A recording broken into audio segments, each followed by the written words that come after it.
야담 능소화를 찾아주셔서 감사합니다. 구독, 좋아요, 알림 설정 꼭 눌러주세요.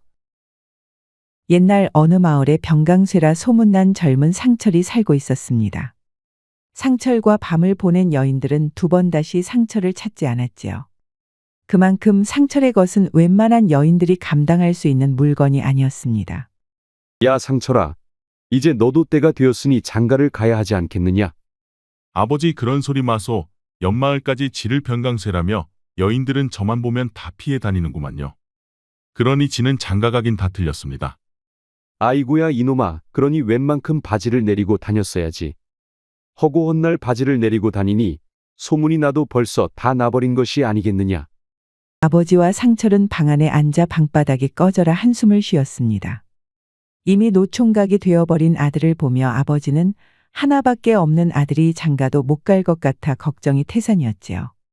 잠시 후 아버지는 작심한 듯 말했습니다. 상철아, 이대로는 안 될 것 같다. 이 참외 읍내로 한번 나가보거라. 아무도 모르는 곳으로 가서 내 색시감을 한번 찾아보거라. 아니 지가 뭐 가진 게 있다고 색시가 제게 온단 말이여. 달랑불알 두 쪽인디. 그러니 하는 말이다. 이곳에 있어봐야 손바닥만한 밭대기에서 200풀칠밖에 더 하겠느냔 말이다. 그러니 이참에 읍내로 가서 돈도 벌고 색식감도 찾아보란 말이다. 아버지의 성화의 상철은 어쩔 수 없이 괴나리 보찜을 쌌습니다. 자, 이것은 내가 가진 전부다. 이거라도 가지고 가서 경비로 쓰거라. 아버지는 허리춤에서 쌈지돈 2냥을 내주었습니다. 상철은 2냥을 받아들고 아버지에게 큰절을 넙죽하였지요. 그럼 소자 다녀오겠습니다. 밥 잘 챙겨 먹고 건강하이소. 상철은 보찜 하나 메고 집을 나섰습니다. 그리고 며칠을 걸어 충청도 읍내로 들어갔지요. 아버지가 준 2냥을 모두 써버린 상철은 하루 종일 아무것도 먹지 못해 배가 무척 고팠습니다. 그런데 장터에는 맛있는 냄새를 풍기는 먹거리도 무척 많았지요. 헌데 상철은 가진 돈이 없다 보니 그림의 떡이었습니다. 그는 쫄쫄 굶은 채 이곳저곳을 기웃거리고 다녔지요. 그러다 장터를 벗어나 한적한 골목에 들어섰는데 그의 눈에 뭔가가 들어왔습니다. 바로 사람들로 북적이는 초상집이었지요. 상철은 그 집에서 나오는 사람들 말에 귀를 기울였습니다. 아니 엊그제까지 정정하시던 첨지 어른께서 갑자기 뭔 일이오? 아, 그러게 말이요. 나도 연락받고 깜짝 놀랐었구만. 이보시오. 혹시 첨지어른의 성함이 무엇이요? 아니 그것은 어찌 물으시는 게요? 아, 몇 해 전 제가 첨지어른께 은혜를 입었는데 그분이 맞나 해서 물어보는 것이요. 뭐 그런 거라면 알려드리지요. 그분의 성함은 박봉참이요. 아, 그럼 제가 은혜를 입은 분이 맞소. 고맙소이다.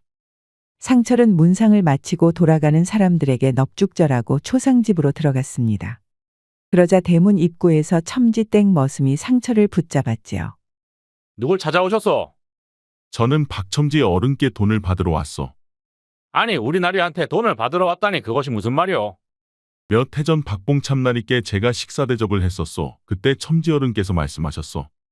집으로 찾아오면 밥값을 주겠노라고. 그 말에 머슴은 고개를 갸웃거리며 상철을 위아래로 훑어보았습니다. 그리고 어이없다는 표정으로 말했지요. 점제 어른께서 어제 운명을 하셨소. 그러니 돈을 갚지 못할 것이오. 대신 그것은 밥값이었으니 들어와 식사를 하는 것으로 퉁치시오. 아니 그랬단 말이요? 그럼 어쩔 수가 없구려 그리하는 수밖에. 상철은 머슴의 안내를 받아 큰 절을 하고 마당에 깔린 멍석 위에 앉아 밥상을 받았습니다. 며칠 만에 밥을 먹게 된 상철은 밥을 더 달라 하여 몇 그릇을 더 먹었지요. 배불리 밥을 먹은 상철은 천천히 초상집을 나왔습니다. 첨지 어른, 덕분에 욕이 참 잘했소. 삼가 고인의 명복을 비우니 부디 좋은 곳으로 가소서. 해질녘이 되어 초상집을 나온 상철은 마땅한 잠자리를 찾아 이곳저곳을 살펴보았습니다. 그러던 중 연못가에 있는 정자를 발견했지요. 옳거니 오늘은 이곳에서 하룻밤을 묵어야겠군. 상철은 정자 위로 올라 보찜을 베개 삼아 자리에 누웠지요. 조금 지나니 해가 지고 주변이 어두워졌습니다. 상철은 피곤함이 몰려와 막잠이 들판이었지요. 아니 그런데 갑자기 남녀 한 쌍이 정자 아래로 와서 나누는 이야기가 귀에 들려왔지요. 이제 더 이상 날 찾아오지 마소.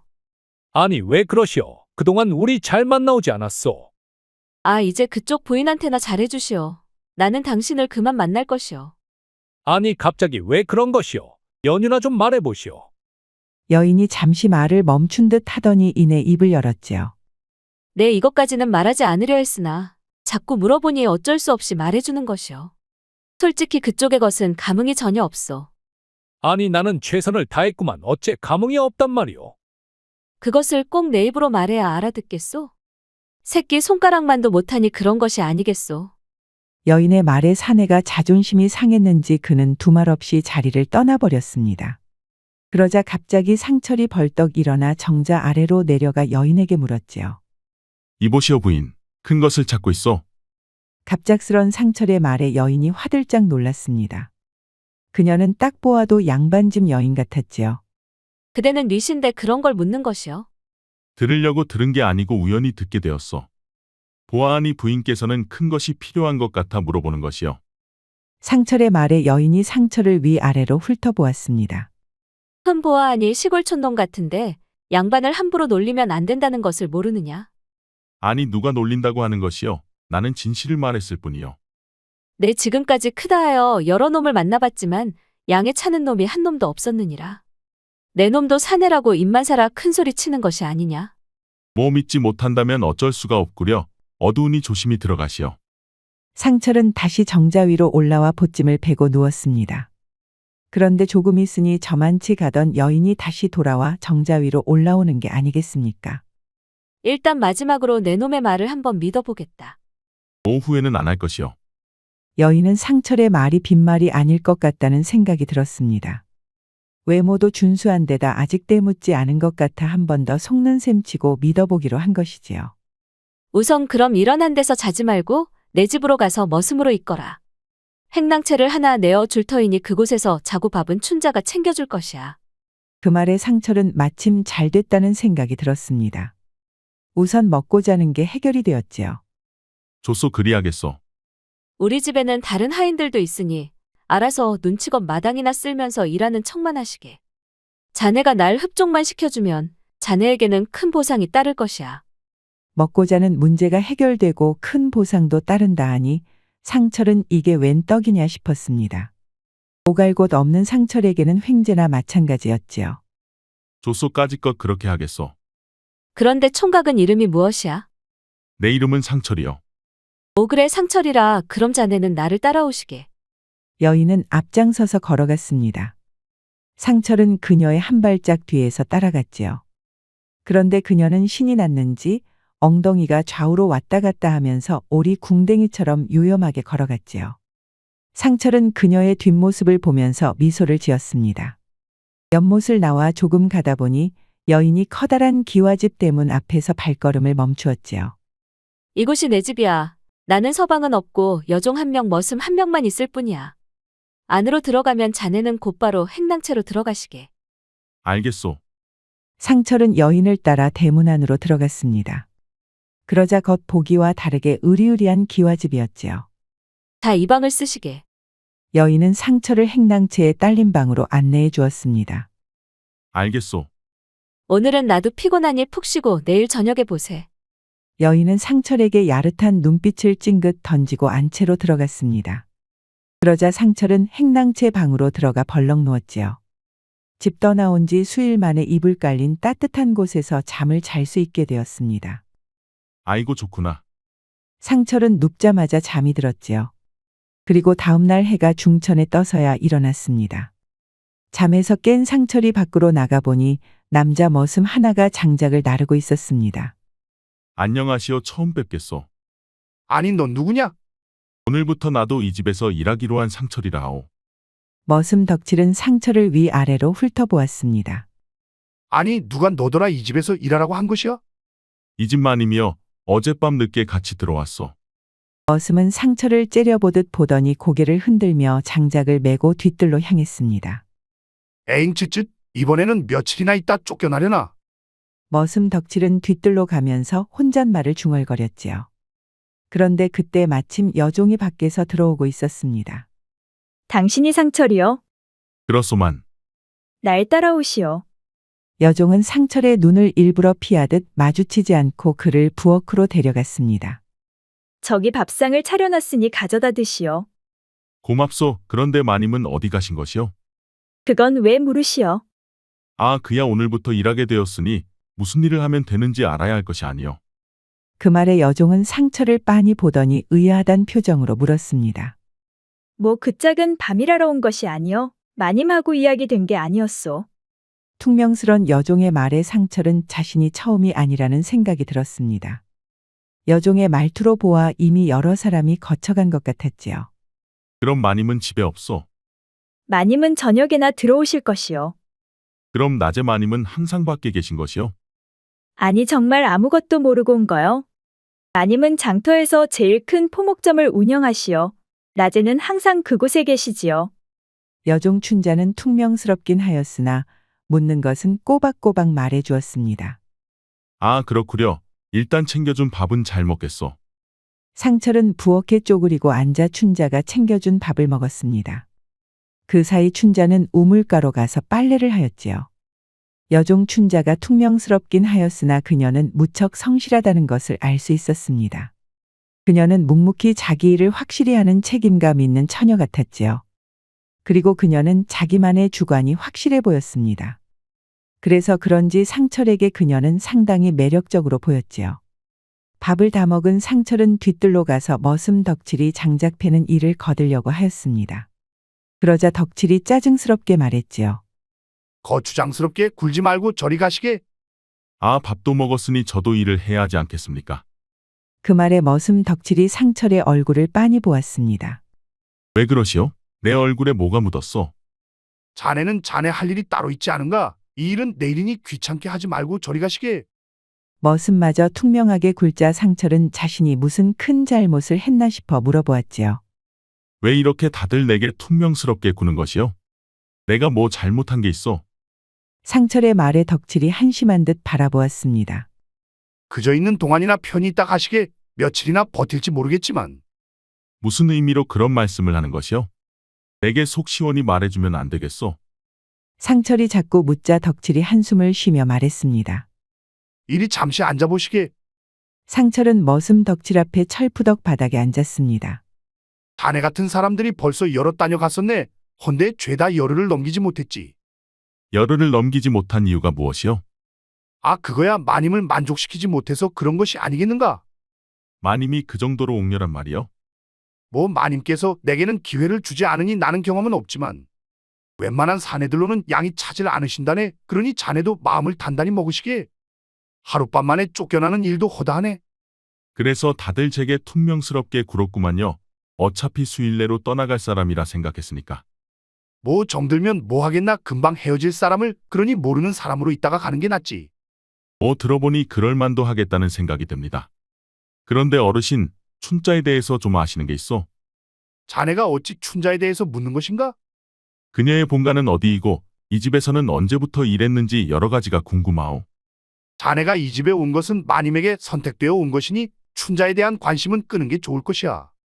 행여 마님이 자네의 그런 마음을 아시게 되면 자네뿐만 아니라 춘자에게도 좋지 않을 것이네. 덕칠의 말에 그럴 수도 있겠다는 생각이 들었습니다. 만약 자신이 춘자에게 관심 있다는 것을 알면 마님이 춘자를 질투할 수도 있겠다는 생각이 들었지요. 뭐 일단 알겠소. 허나 나도 조심할 테니 춘자에 대해서 아는 대로 말씀 좀 해주시오. 상철이 자꾸 물어오자 덕칠은 마지못해 말해 주었습니다. 춘자는 이곳에서 멀지 않은 마을의 가난한 농부의 딸이었다네. 헌데 그녀의 아버지가 몹술병에 걸려 세상을 떠나고 말았지. 그 바람에 어머니까지 병에 걸려 몸져 누워있다네. 그래서 춘자 처녀가 여종살이를 하는 것이었군요. 그렇다네. 시집갈 나이에 혼인은 생각지도 못하고 어머니 병수발을 해야 하니 그녀도 참 딱하게 되었지. 덕칠 어른의 말을 들어보니 그녀의 표정이 왜 그렇게 무뚝뚝한지 알 것 같았습니다.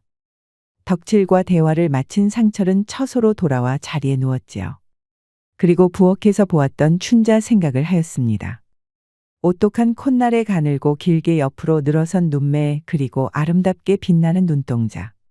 그는 춘자만 생각해도 왠지 가슴이 설레었지요. 그렇게 상철은 오랫동안 춘자를 생각하다 잠이 들었습니다. 얼마나 잠들었을까 잠결에 춘자 목소리가 들려왔지요. 마님께서 찾으시오. 상철이 일어나 보니 어느새 밖은 어두워져 있었습니다. 아, 그렇소. 내가 깜박 잠이 들었구려. 지금 몇 시나 되었소? 술시여, 어서 씻고 마님이 계신 안방으로 들어가 보시오. 춘자는 돌아가고 상철은 우물가로 가서 깨끗이 씻었습니다. 그리고 안방으로 향했지요. 찾으시었소? 그래 들어오너라. 상철은 안방문을 열고 안으로 들어갔습니다. 그러자 방 안에는 화려한 장신구가 있는 고급스런 가구들로 꽉 차 있었지요. 그런 고급스런 방 안에서 마님은 요염한 자세로 앉아 있었습니다. 어서 오거라. 이리 가까이 와 앉거라. 상철은 조심스럽게 마님 곁으로 다가가 앉았습니다. 그래 잠자리는 맘에 들더냐? 푹신한 요가 깔려 있어 등도 배기지 않고 아주 좋더이다. 그렇다면 다행이다. 오늘은 내가 정자에서 말했듯이 내 실력을 제대로 보여야 할 것이야. 알겠소. 걱정 마시오. 잠시 후 안방에 불이 꺼지는 것을 보고 춘자는 자신의 처소로 들어갔습니다. 그리고 그녀는 자수를 놓기 시작하였지요.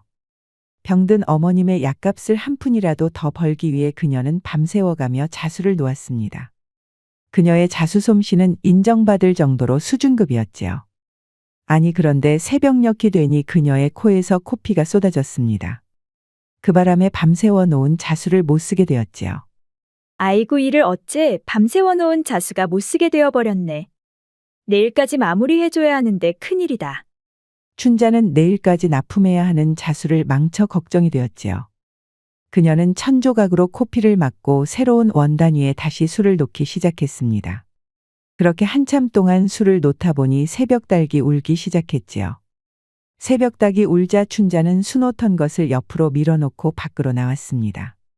그리고 부엌으로 들어가 아침밥 준비를 하였지요. 쌀 씻어 가마솥에 앉히고 아궁이에 불을 지폈습니다. 그러자 잠시 후 가마솥에서는 고소한 밥 냄새가 올라왔지요.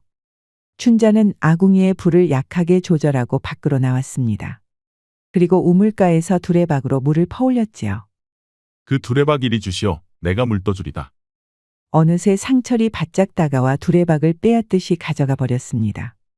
그리고 그는 두레박으로 물을 힘차게 퍼올렸지요. 역시 사내의 두레박은 힘차고 빨랐습니다.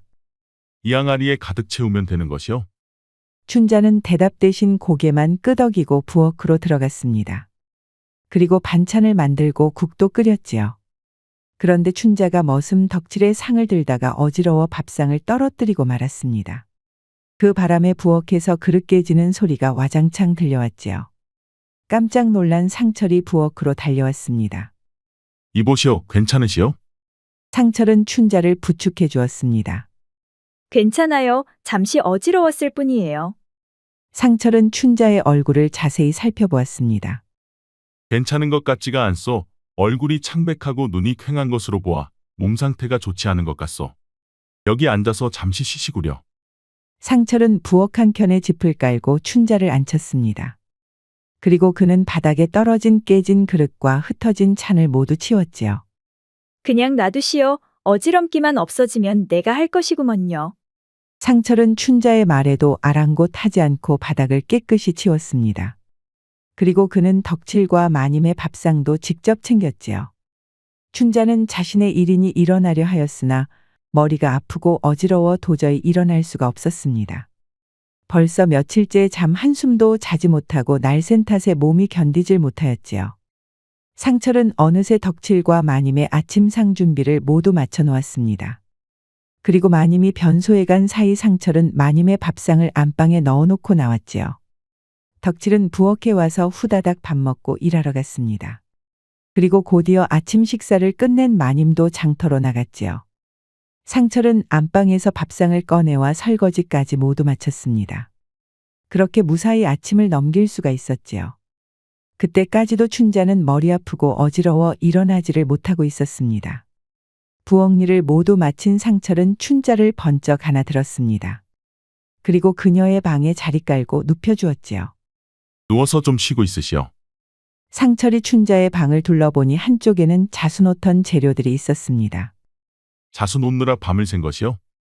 춘자가 말이 없어 돌아보니 어느새 그녀는 잠들어 있었지요. 상철은 피식 웃으며 이불을 꺼내와 그녀를 덮어주었습니다. 그리고 그는 조용히 춘자의 방을 빠져나왔지요.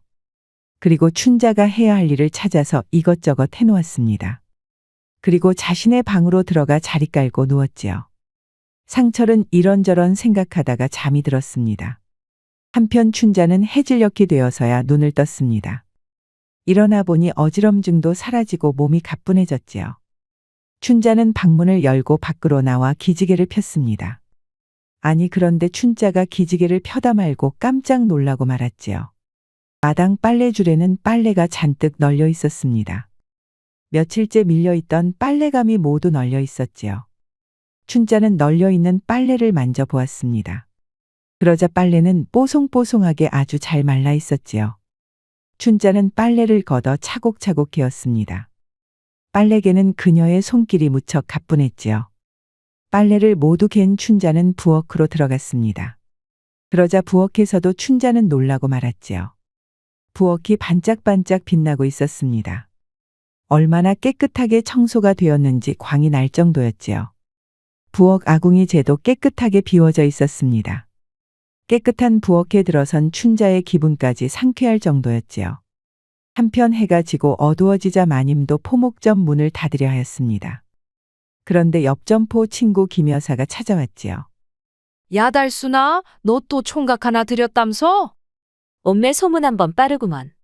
아, 읍내에서 내가 모르는 일 있으면 그것은 간첩이지. 그건 그렇고 이번 총각은 어떤겨? 그 말에 마님은 두 손을 다리 사이에 넣고 몸을 베베꼬며 말했습니다. 지금도 아래가 아파. 아니 내 아래가 아프다면 도대체 얼마나 크길래? 아 말도 마. 내 평생 이런 물건은 처음이야. 다시는 하고 싶지 않을 정도라니까. 오늘도 받으시 나온 것이야. 아파서 걷지도 못해. 세상에 드디어 내가 하나 건지긴 했구나. 그런데 너만 재미 보지 말고 내게도 좀 보내봐. 그것은 안 되지. 어떻게 구한 아이인데. 야, 우리 사이에 서운하게 왜 그래? 서방도 아니면서. 그래도 얘는 안 돼. 얘만큼은 내가 끼고 살 거야. 잘났군 그래? 너 나를 서운하게 해서 좋을 게 하나 없을 것이야. 마님의 친구 김 여사는 토라져 돌아갔습니다. 그러거나 말거나 마님은 하인들에게 문단속 잘하라 말하고 점포를 나왔습니다. 그리고 집으로 향했지요. 방으로 돌아온 마님은 씻고 자리에 누웠습니다. 그리고 어젯밤 상철과의 일을 회상하였지요. 내 지금까지 이런 느낌은 처음이야. 이제야 진정 그 느낌이 뭔지 알 것 같아. 신분만 맞으면 서방으로 삼으면 좋았을 텐데. 마님은 아직도 아래가 아프긴 하였지만 흡족한 마음에 잠이 들었습니다. 한편 다음날 춘자는 오전 일을 마치고 읍내로 향했습니다. 완성된 자수를 납품하고 의원집으로 향했지요. 의원날이 어머님 약재 반접만 지어주세요. 이야, 네 어머님의 증상은 반첩씩으로는 치료가 안 된단다.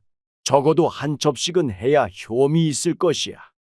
마음 같아서는 저도 그러고 싶은데 제가 자수일을 해서 벌 수 있는 돈은 이게 다예요. 의원은 혀를 끌끌 차며 어머니의 약재 반첩을 지어주었습니다. 춘자는 약재를 받아들고 어머님 계신 집으로 달려갔지요. 어머니 저 왔어요. 춘자는 얼른 방으로 들어갔습니다. 어머니 좀 어떠셔요? 어서 오너라 춘자야. 내가 나 때문에 고생이 참 많구나. 아니에요 어머니, 저는 잘하고 있으니 걱정 마시어요. 춘자는 부엌으로 들어가 지어온 약재를 다려왔습니다. 어머니 탕약 좀 드셔요. 춘자는 어머님을 부축하여 탕약을 드실 수 있게 해주었습니다. 그런데 그녀의 눈에서는 눈물이 흐르고 있었지요. 의원의 말대로 한 첩씩 다려드리면 어머니 병세도 좋아질 수 있을 텐데 그렇게 해드리지 못하는 자신이 너무나 원망스러웠지요. 어머니께 탕약을 다려주고 춘자는 해질녘이 되어 집을 나섰습니다. 돌아오는 그녀의 눈에서는 눈물이 멈추질 않았지요. 어머니 이 못난 자식을 용서하셔요. 옷소매로 눈물을 닦아가며 그녀는 일하고 있는 마님의 저택으로 향했습니다. 그녀는 해가 지고 늦은 시각이 되어서야 도착해 부엌으로 들어갔지요. 아니 그런데 마님을 뺀 덕칠과 상철은 벌써 밥 먹고 설거지까지 되어 있었습니다. 마님의 밥상도 차려져 천으로 덮여 있었지요. 춘자야 밥 좀 다오. 배고프다. 네 마님. 마침 마님도 돌아와 춘자에게 밥 달라 하였습니다. 춘자는 바쁘고 국만 뜨면 되었지요. 춘자는 마님의 밥상을 챙겨 들고 안방으로 들어갔습니다. 그러자 마님은 배가 고팠는지 밥을 맛있게 먹었지요. 얘 춘자야, 밥상 들고 나가면서 상철 보고 내 방으로 들라 하거라. 네 마님. 춘자는 마님의 밥상을 들고 부엌으로 들어갔습니다. 그리고 상철에게 가려는데 발걸음이 떨어지질 않았지요. 한밤중에 마님이 불러 상철이 안방에 들어가면 무슨 일이 벌어지는지 춘자는 잘 알고 있었습니다. 그래서 그런지 춘자는 상철에게 가고 싶지가 않았지요. 상철이 안방에 들어가는 것이 왜인지 춘자는 싫었습니다. 야, 춘자야, 상철을 불렀느냐? 네 마님 지금 갑니다요. 춘자가 부엌에서 망설이는 사이 애가 다른 마님은 춘자에게 재차명을 하였지요. 춘자는 하는 수 없이 상철의 방 앞으로 갔습니다. 그런데 춘자는 상철의 방 앞에서도 그를 부르지 못하고 서 있었지요. 그러자 한참이 지나도 상철이 들어오지 않자 마님이 직접 상철의 방까지 찾아왔습니다. 그리고 그녀는 상철의 방 앞에서 우두거니 서 있는 춘자를 발견했지요. 화가 난 마님을 춘자를 향해 말했습니다. 너는 심부름을 보낸 지가 언제인데 아직까지 서 있기만 한 것이야. 마님의 호통에 춘자는 화들짝 놀랐습니다. 죄송합니다요, 마님. 너는 가서 내 할일 하거라. 춘자는 부엌으로 달려갔습니다. 그러자 마님은 상철을 깨워 안방으로 데려갔지요. 그리고 잠시 후 불이 꺼지고 안방에서는 마님의 신음소리가 부엌까지 들려왔습니다. 그러자 춘자는 두 손으로 귀를 막았지요. 평소에는 신경 쓰지도 않던 소리가 오늘따라 견딜 수 없을 만큼 듣기 싫었습니다. 두 귀를 막고 부엌 바닥에 움츠려 앉은 춘자는 가슴도 아파오기 시작했지요. 춘자는 그 순간이 너무 고통스러워 부엌을 나와 대문 밖으로 달려갔습니다. 그리고 한참을 무조건 달렸지요. 마을 끝까지 달려간 춘자는 왠지 가슴이 너무 아팠습니다. 자신이 깨뜨린 그릇을 말없이 치워주고 밥상을 차리고 설거지하고 빨래를 해주던 상철. 그의 모습이 자꾸만 생각났지요. 그런데 그가 지금 안방에서 마님과 사랑을 나누고 있었습니다. 처음으로 가슴 설레게 한 그 사람이 지금 다른 여인과 정사를 나누고 있었지요. 춘자는 새벽 달기 울자 그제서야 정신이 들어 다시 집으로 돌아왔습니다. 그녀는 옷소매로 눈물을 닦고 부엌으로 들어갔지요. 그리고 며칠이 흐른 어느 날부터 마님은 춘자와 상철의 사이를 의심하기 시작했습니다.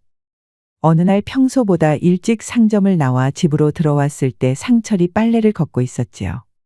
그 일은 여종 춘자의 일이었는데 상철이 춘자의 일을 돕고 있었던 것이었습니다. 모습을 드러내지 않고 숨어서 이를 지켜본 마님은 그 후로도 계속 그들의 사이를 눈여겨보았지요. 그러던 어느 날 상철이 우물가에서 설거지하는 모습을 또 보게 되었습니다. 그때 당시만 해도 사내가 설거지하는 일은 상상할 수 없는 일이었지요. 내 눈이 틀림없어. 저 둘 사이에 감정이 생긴 것이야. 상철을 춘자에게 빼앗긴다고 생각한 마님은 춘자를 어떻게 할지 궁리하기 시작했습니다. 그냥 춘자를 내보내면 저 둘은 밖에서도 계속 만날 것이라 생각했지요. 그리하여 마님은 춘자와 상철이 만날 수 없는 방법을 찾기로 하였습니다. 그렇게 며칠이 지난 후 마님은 한낮에 포졸들을 데리고 들어왔지요. 며칠 전 모아놓은 폐물이 감쪽같이 사라졌소. 그럼 집안에 도둑이 든 것이요. 그건 그렇지가 않소. 도둑이 들었다면 다른 값진 물건들도 모두 가져갔을 것이요. 헌데 다른 것은 그대로 있고 금비녀 같은 폐물들만 감쪽같이 사라졌소. 그러니 이것은 분명 내부를 잘하는 자의 소행이 분명하오. 그렇다면 이 집 하인들부터 조사를 해보아야겠소. 여봐라, 각각 흩어져서 이 집 하인들의 방과 부엌 창고 등을 철저히 조사해보거라. 포졸들이 흩어져 집안을 샅샅이 뒤지기 시작하였습니다. 그렇게 얼마나 시간이 흘렀을까 포졸이 소리쳐 말했지요. 찾았소. 금비녀와 폐물들이 부엌 쌀독에서 나왔소. 그 말에 마님과 포졸들이 모두 부엌으로 달려갔습니다. 맞소, 이것은 내가 잃어버린 폐물들이 맞소. 그렇다면 폐물을 훔쳐 이 쌀독에 묻어둘 만한 사람은 누구요? 부엌은 오로지 춘자라는 여종밖에 들어가는 사람이 없어. 그렇다면 그자가 범인이겠구려. 그 말에 춘자는 깜짝 놀라 겁먹은 얼굴로 말했습니다. 아니요, 나는 모르는 일이요. 내가 한 일이 아니요. 그렇다면 어떻게 잃어버린 폐물이 쌀독에서 나온단 말이냐? 이것은 명백히 내가 훔친 것이렸다. 여봐라, 전현을 관하로 압송하라. 포졸들은 춘자를 포박하여 관하로 끌고 갔습니다. 이를 지켜보던 상철은 너무 놀라고 말문이 막혔지요. 설마 춘자가 마님의 폐물에 손댈 것이라고는 꿈에도 생각지 못했습니다. 그런데 상철은 춘자가 끌려가는 뒷모습을 바라보는 마님의 모습에서 뭔가 석연찮은 모습을 보았지요. 마님의 표정에서 희미한 미소를 보았기 때문이었습니다. 이건 뭔가 이상하다. 내가 아는 춘자 씨는 그럴 사람이 아니었어. 그런데 또 마님의 희미한 미소는 어떤 의미일까? 상철의 가슴 속에는 의문점만 점점 커졌습니다. 그리고 이미 사랑하게 된 춘자가 관아에 끌려가자 그의 가슴이 너무너무 아팠지요. 상철은 춘자를 위해 할 수 있는 일이 무엇이 있을까 생각을 해보았습니다. 그러다 문득 병든 어머님이 홀로 계시다는 말이 생각났지요. 그리하여 상철은 물어물어 춘자의 집을 찾아갔습니다. 그러자 병든 노모가 홀로 누워 있었지요. 어머님, 저는 춘자 친구 상철이라 합니다. 춘자에게 바쁜 일이 있어 제가 대신 왔지요. 아니, 우리 춘자에게 무슨 일이 생긴 것이요? 그것은 아니옵고 일 때문에 바빠 그렇습니다요. 몸은 좀 어떠신지요? 듣기론 약재를 계속 드셨다 들었습니다. 그렇긴 했소만. 내 약을 대느라 우리 춘자가 너무 고생이 많아 걱정이요. 이젠 너무 걱정 마세요, 어머님. 저도 함께 도울 것이니 너무 염려하지 않으셔도 됩니다요. 어머니는 상철의 두 손을 꼭 잡았습니다. 고맙소, 총각. 총각 같은 사람이 우리 춘자 옆에 있다니 참으로 안심이요. 어머니는 상철의 두 손을 잡고 눈물을 흘렸습니다. 우리 춘자는 너무 착하고 불쌍한 아이요. 내 염치 없지만 우리 춘자 좀 잘 좀 보살펴 주시오. 네, 어머님 너무 걱정 마셔요. 제가 잘 보살펴 주겠습니다. 상철은 춘자 어머님께 인사하고 나와 의원 집을 찾아갔습니다. 이곳이 춘자 씨 어머님 약재를 지어가는 곳이 맞나요? 들었소만. 그럼 어머님 약재를 5첩만 싸주시오. 아니, 평소 반첩씩만 가져가더니 갑자기 웬 5첩이요? 그런데 춘자는 어딜 간 것이요? 아, 그녀에게 바쁜 일이 있어 제가 대신 왔습니다. 의원은 약재를 저울에 달아 5첩을 포장해 주었습니다. 상철은 약재를 받아들고 춘자 집으로 달려가 어머님께 탕약을 다려드렸지요. 그렇게 상철은 하루도 거르지 않고 춘자 어머님을 찾아가 탕약을 다려드렸습니다. 그리고 상철은 춘자가 얼마나 힘들고 어렵게 살아왔는지 알 수가 있었지요. 그럼에도 효심을 잃지 않았던 그녀의 진면목을 제대로 보게 되었습니다. 그리하여 그는 그녀를 사랑하는 마음이 더욱 커져만 갔지요. 자신의 처소로 돌아와 자리에 누운 상철은 춘자를 구할 방법을 본격적으로 찾기 시작했습니다. 그리고 밤새도록 고민한 상철은 다음날 마님이 없는 틈을 타 그녀의 폐물을 훔쳤지요. 며칠 후 폐물이 없어진 것을 알게 된 마님이 난리를 쳤습니다. 또 도적이 들었다면서 호들갑을 떨었지요. 그러자 상철은 기다렸다는 듯이 관아로 달려갔습니다. 그리고 포졸들 여럿과 함께 마님의 집으로 찾아왔지요. 아니, 또 도적이 든 것이요. 그렇소. 이번에는 폐물뿐만 아니라 값진 물건들이 죄다 없어졌소. 혹시 누구 의심가는 사람은 없어? 없소. 내 집에는 그럴 만한 사람이 없소. 그래도 혹시 모르니 내부부터 살펴봐야 하지 않겠습니까? 그 말이 맞다. 항상 도둑은 내부에 소행이 많은 법이지.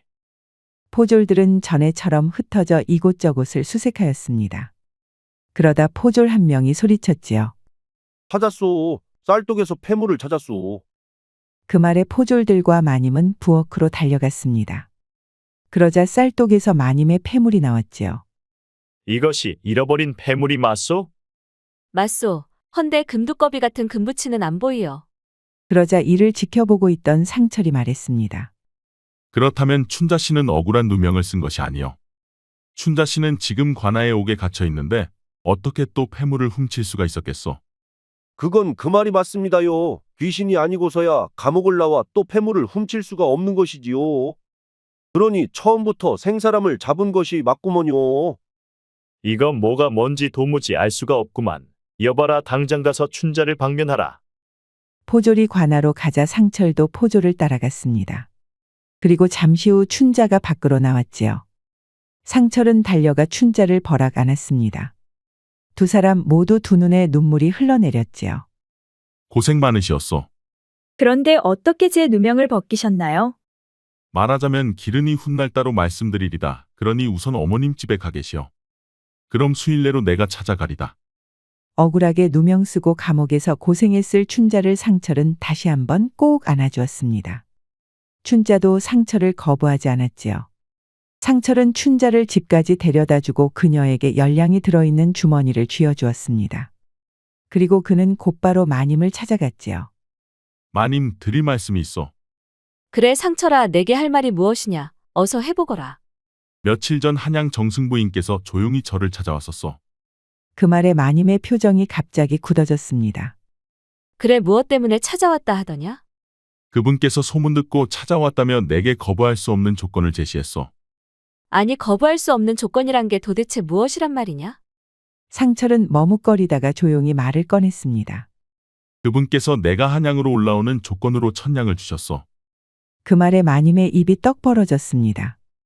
아니 천냥이라니 그래서 그 돈을 받았느냐? 어느 누가 그리 큰 돈을 받지 않을 수가 있단 말이여.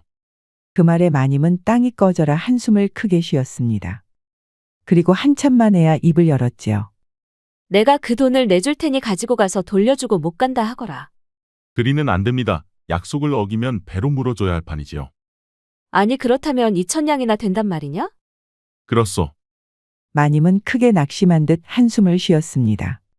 그리고 한참 만에야 입을 열었지요. 오냐 그래. 내가 포목점을 팔아서라도 2천냥을 마련해주마. 그 돈을 가지고 가서 단판을 짓고 오너라. 그게 될지 나도 잘 모르겠어.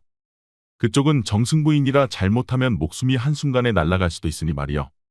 그래도 내 너를 이렇게 빼앗길 수는 없는 일이 아니냐. 결국 며칠 후 상철은 마님한테서 2천냥을 받았습니다. 그럼 다녀오겠소. 만약 내가 돌아오지 못하거든 정승부인 손에 죽은 줄 아시오. 그래 상철아. 내가 나를 위해 목숨을 걸다니 내 너의 진심을 평생 잊지 않으마. 상철은 마님에게 큰 절을 하고 집을 나왔습니다. 그리고 춘자 집으로 달려갔지요. 상철의 등에는 2천냥이 들어있는 괴짝이 있었습니다. 그는 신이나 춘자 집으로 달려갔지요. 그리고 미리 준비해둔 달구지에 어머님을 모시고 고향 마을로 향했지요. 고향으로 향하는 그의 기분은 너무너무 좋았습니다. 사랑하는 춘자와 큰돈까지 챙긴 그는 너무 기뻐 어쩔 줄을 몰랐지요. 고향 마을로 가던 중간에 우마차를 세우고 상철이 춘자에게 말했습니다. 춘자씨, 당신을 사랑하오 나와 혼인해 주시오. 그럼 당신을 낮이나 밤이나 행복하게 해주겠소. 그럼 마님을 다시는 안 만날 것이요. 그렇소. 이제 그녀는 다시 만나면 절대 안 돼요. 그 말에 춘자는 잠시 머뭇거렸습니다.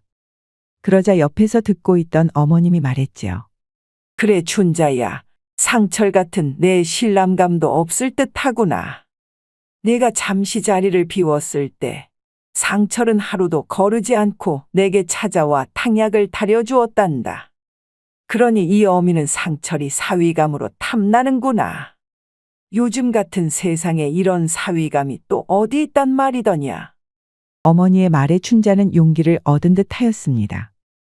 그래 좋아요. 대신 단 한 번만이라도 다른 여인과 밤을 보내면 그때 그날로 끝이에요. 알겠소. 내 어머님 앞에서 약속하리다. 고향 가는 길이 세 사람은 그렇게 즐거울 수가 없었습니다. 어서 오너라 우리 아들. 아버지는 맨발로 달려나와 아들을 맞았습니다. 상철은 아버지에게 큰절을 하였지요. 그간 무탈하셨는지요, 아버지? 그래 나는 무탈하였느니라. 그런데 같이 온 분들은 누구더냐? 인사드리시오. 이분은 내 아버지요. 인사드리겠습니다, 아버님. 저는 춘자라 하옵니다. 춘자는 마당에서 아버님께 큰 절을 하였습니다. 저와 혼인할 색시구먼요, 아버지. 오 그래. 그런데 내 색시는 아직 너와 경험이 없었더냐? 그렇습니다, 아버지. 그 말에 아버지는 크게 낙심하는 분위기였습니다. 첫날 밤 도망갈 수도 있겠다는 생각이 들었지요. 아버지 그리고 이분은 제 장모님 되십니다. 아이고 그렇소 어서 오시오. 먼 길 오시느라 고생이 참 많으시었어. 훌륭한 사위 덕에 힘들지 않고 재밌게 왔수다. 그렇게 양가 어른 인사까지 마치고 네 사람은 한 집에서 살게 되었습니다. 그리고 얼마 후 마을 사람들을 모아놓고 두 사람은 혼례를 올렸지요. 그리고 신혼 첫날 밤이 되었습니다. 고맙소 나와 혼인해줘서. 나도 고마워요. 제 어머님께 잘해주셔서. 그런데 한 가지 부탁이 있어. 오늘 밤 이후 절대 도망가지 않겠다고 약속해 주시오. 어찌하여 그런 염려를 하시는지요? 곧 알게 될 것이요. 그러니 약속부터 해주시오. 상철의 성화에 춘자는 약속을 해주었습니다. 알겠소. 제가 어머님을 두고 어디를 간단 말이요. 그날 밤 신혼방에는 불이 꺼졌습니다. 그리고 조용하던 산간 마을이 난리가 난 듯 무척 시끄러웠지요. 신부의 울부짖는 소리는 온 마을에 퍼졌습니다. 마을 사람들은 이미 예상했던 일이었지요. 그렇게 병강수의 상철의 행복한 신혼 생활은 시작되었답니다. 그리고 춘자의 새로운 밤의 고통은 시작되었지요. 하지만 두 사람은 서로를 무척이나 사랑했답니다. 한편 몇 달이 흐른 어느 날 한 사내가 마님을 찾아왔습니다. 그는 상철이 보낸 자였지요. 마님, 상철의 마지막 유언을 가지고 왔습니다요. 아니 마지막 요원이라니 그것이 뭔 말이요? 상철이 정승 부인의 살수들에게 쫓기다가 돈도 모두 빼앗기고 죽임을 당했답니다. 그때 상철이 마지막으로 이런 말을 남겼지요. 마님, 먼저 가서 마님이 오실 때까지 한눈 팔지 않고 기다리겠습니다. 그동안 고마웠습니다. 상철의 유언을 전달받은 마님은 그 자리에 주저앉아 땅이 꺼져라 통곡을 하였습니다. 상철은 숨어서 그 모습을 지켜보며 입가에 미소를 지었지요. 이것이 인과응보요. 그러니 마음을 바로 써야 하지 않았겠소. 상철은 마님을 뒤로하고 다시 고향 마을로 향했습니다. 춘자가 기다리는 고향 마을로 향하는 그의 발걸음은 무척 가벼웠지요. 옛날 속담에 궁서설묘라는 말이 있습니다. 궁지에 몰린 쥐가 고양이를 문다라는 뜻이지요. 누군가 극한 상황에 처했을 때 그는 마지막 힘을 다해 반격을 할 수 있음을 의미합니다. 그러니 아무리 약자라 할지라도 함부로 하거나 무시하면 안 되겠습니다. 마님처럼 크게 당할 수도 있으니까요. 우리 이야기가 재미있으셨나요? 구독과 좋아요, 알림 설정 꼭 부탁드립니다. 다음 이야기도 재미있는 이야기가 많이 준비되어 있답니다. 그러니 다음 영상도 재미있게 봐주세요. 그럼 여러분 모두 오늘도 행복하고 즐거운 시간 되세요.